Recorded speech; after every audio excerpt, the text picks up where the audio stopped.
ఖచ్చితంగా చూస్తారు. వాళ్ళకి ఆ లాంగ్వేజ్ అర్థం కాకపోయినా చూస్తారు, బికాస్ నా సీరియలే అంత చూసేవారు, ఇంకా ఇది పెద్ద రియాలిటీ షో, చూడకుండా అయితే ఉండరు, డెఫినెట్లీ దే వాచ్. నువ్వు తెలుగు నేర్చినప్పుడు అలా కూడా నేర్పించాల్సింది కదా. మా డాడీకి వస్తుంది, అంటే నేర్చుకున్నారు, మేనేజబుల్, అంటే మేనేజ్ చేస్తారు తెలుగులో.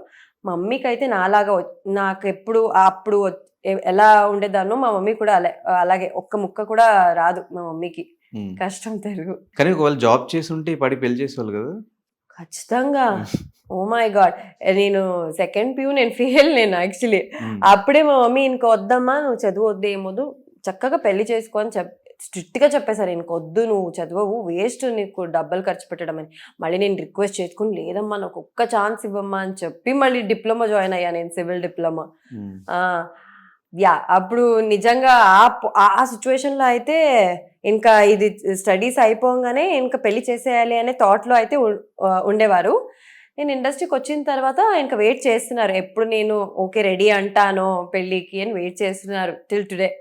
డేషన్ మొత్తం నీ చేతిలోనే ఉంది. యా, ఫోర్స్ చేసే వాళ్ళు ఎవరు లేరు ఇంకా.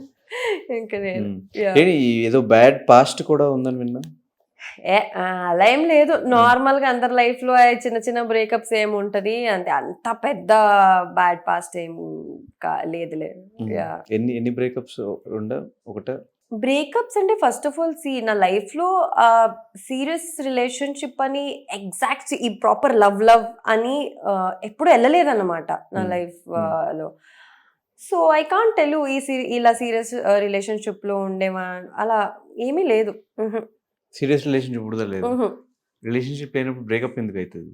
బ్రేకప్స్ అంటే ఎలా చెప్తా, ఇప్పుడు ఇన్ఫాక్చుయేషన్ వేరు, ప్రాబ్లీ నువ్వు అలా అది రిలేషన్షిప్ అంటున్నావు ఏంటో నాకు తెలియదు, కానీ I don't call it as a relationship. ఇప్పుడు ఒకరిని అట్రాక్ట్ అయ్యి okay we're in a sort of relationship అనుకున్నాము, బట్ అవి వర్కౌట్ అవ్వదు, నీకే తెలుసు కదా. ఈ అట్రాక్షన్స్ అని ఏంటి, మహా అంటే 1 month ఉంటుందా, 2 months ఇలా అంతే, షార్ట్ స్టోరీస్ అవన్నీ. అలా బ్రేకప్స్ ఉన్నాయి, ఇంత సీరియస్ లవ్కి వెళ్ళి బ్రేకప్స్ అలాంటిది ఏం లేదు. బేసిక్గా టైం ఉండదు కదా సీరియల్స్ చేసే వాళ్ళకి, పొద్దున్న లెగిస్తే ఇప్పుడు బట్ నేను చెప్తున్న story from school, I mean college days నుంచి. అప్పటి నుంచి ఇట్ వాజ్ ఆల్వేస్ అట్రాక్షన్ అనే చెప్పొచ్చు. తర్వాత ఇంకా బిజీ అయిపోయినాయి, ఎక్కడ నేను 2021 నుంచి నేను ఇంకా వర్క్ చేయడానికి స్టార్ట్ చేశాను. సో ఇంకా నా ప్రియారిటీస్ చేంజ్ అయిపోయినాయి అనమాట, ఇంకా వర్క్ చేయాలి, ఫినాన్షియలీ ఇండిపెండెంట్ గా ఉండాలి అని.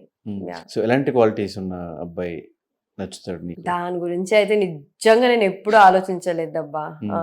నాకు ఆ జెన్యూన్ ఫీల్ అయితే పుట్టాలి, ఆ ట్రూ ఆ ఫీల్ రావాలి నాకు, అది ఒక్కటే తప్ప ఇలాగే ఉండాలి ఇదా నేను ఎప్పుడు ఆలోచించలేదు దాని గురించి. సో అంటే బేసిక్గా మేము ప్రీవియస్ సీజన్స్లో కొన్ని ట్రాక్స్ చూసాం, ఆల్మోస్ట్ ఓవర్ సీజన్లో 2-3 ట్రాక్స్, ఓవర్ సీజన్లో ఒకటే ట్రాక్.